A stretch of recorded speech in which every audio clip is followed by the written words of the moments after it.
Il y a un micro. Non, c'est bon. Merci, Monsieur le Président. Mesdames, Messieurs, je tenais déjà à vous remercier pour votre intervention, vos différentes interventions, et pour le travail que vous accomplissez tout le long de l'année sur le terrain. Après-guerre, certainement que l'hémicycle avait beaucoup plus d'anciens combattants dans ses rangs, parmi les députés. À ce jour, nous sommes plus nombreux. D'ailleurs, je me demande si je ne suis pas le seul, ou s'il n'y en a pas un ou deux qui traînent, s'il y en a un qui n'hésite pas à venir me voir.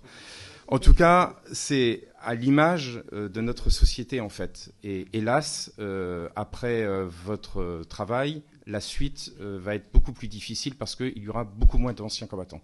Alors, je sais que beaucoup d'entre vous ont mis cette notion de soldats de France ou sous différents aspects, ont donné la possibilité à des citoyens qui sont investis dans la mémoire à pouvoir faire partie de vos associations.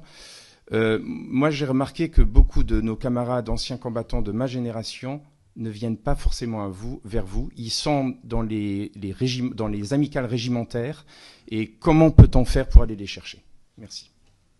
Alors, pour rassurer Monsieur Jacques et Monsieur Gassillon, je crois que vous êtes trois anciens combattants. L'autre ancien combattant est une ancienne combattante. C'est Madame Laetitia Saint-Paul. Oui, je voudrais répondre à deux questions. D'abord sur l'ouverture du monde combattant. Et effectivement, pour mon association, nous avons fait cette ouverture aux gens qui avaient fait le service militaire. J'allais dire en plaisantant qu'ils avaient gagné la guerre froide, ce qui est un peu vrai si on voit la réalité, mais qui avaient porté les armes pour le service de la nation. Et maintenant, avec la suppression de service, c'est un petit peu changé le contexte.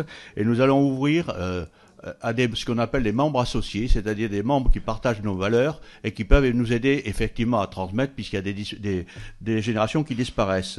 Attention, la génération OPEX, contrairement aux autres générations, ce n'est pas une génération, je dirais, visible, puisqu'il y a des vieux OPEX comme moi à 72 ans, et il y en a de 22 ans. Il y a aussi une nouvelle caractéristique, ce sont les hommes, et il y a aussi les femmes.